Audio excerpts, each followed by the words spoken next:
Terdapat rumusan pengertian korupsi menurut peraturan perundang-undangan yang terdapat pada pasal 2 ayat 1 dan pasal 3 Undang-Undang Nomor 31 Tahun 1999 tentang Pemberantasan Tindak Pidana Korupsi adalah sebagai berikut.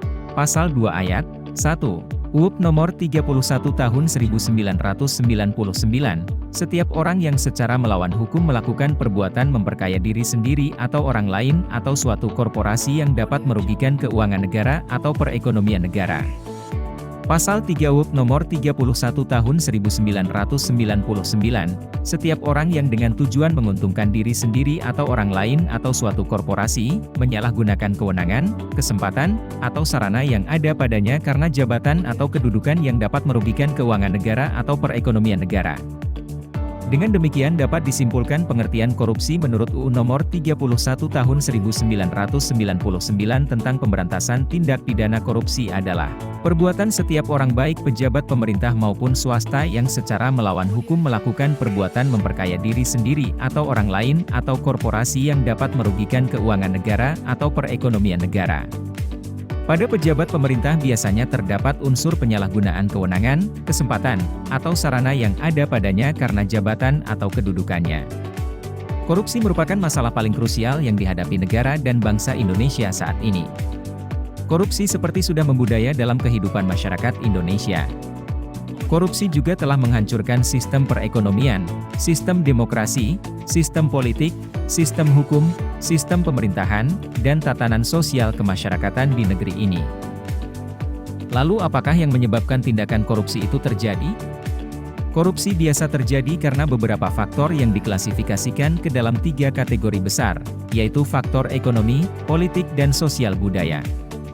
Faktor ekonomi sering dianggap sebagai penyebab utama korupsi. Penyebab lain terjadinya korupsi yaitu lemahnya hukum. Koruptor akan mencari celah di perundang-undangan untuk bisa melakukan aksinya. Selain itu, penegakan hukum yang tidak bisa menimbulkan efek jera akan membuat koruptor semakin berani dan korupsi terus terjadi. Lantas langkah apa yang bisa diambil guna mengatasi korupsi tersebut? Berbagai upaya telah dilakukan untuk memberantas korupsi di bumi Indonesia, antara lain dengan membentuk badan negara yang diberikan kewenangan luar biasa seperti Komisi Pemberantasan Korupsi atau KPK. Akan tetapi Indeks Persepsi Korupsi atau IPK Indonesia sebagaimana dilansir oleh Transparansi Internasional tetaplah rendah.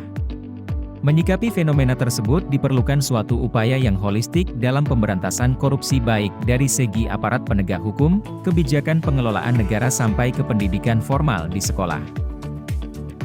Jika dibandingkan dengan strategi pemberantasan korupsi lainnya, pelaksanaan pendidikan anti korupsi secara formal akan memberikan beberapa keuntungan kepada negara.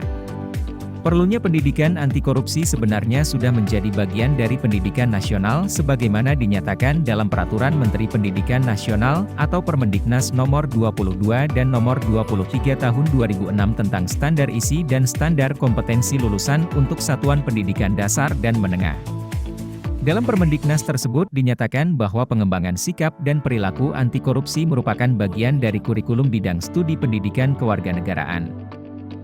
Target utama pendidikan anti korupsi adalah memperkenalkan fenomena korupsi yang mencakup kriteria, penyebab dan akibatnya, meningkatkan sikap tidak toleran terhadap tindakan korupsi, menunjukkan berbagai kemungkinan usaha untuk melawan korupsi serta berkontribusi terhadap standar yang ditetapkan sebelumnya seperti mewujudkan nilai-nilai dan kapasitas untuk menentang korupsi di kalangan generasi muda. Jadi, sebagai generasi muda marilah kita tumbuhkan jiwa anti korupsi di dalam diri kita dan di lingkungan sekitar sehingga tercipta generasi anti korupsi di masa mendatang.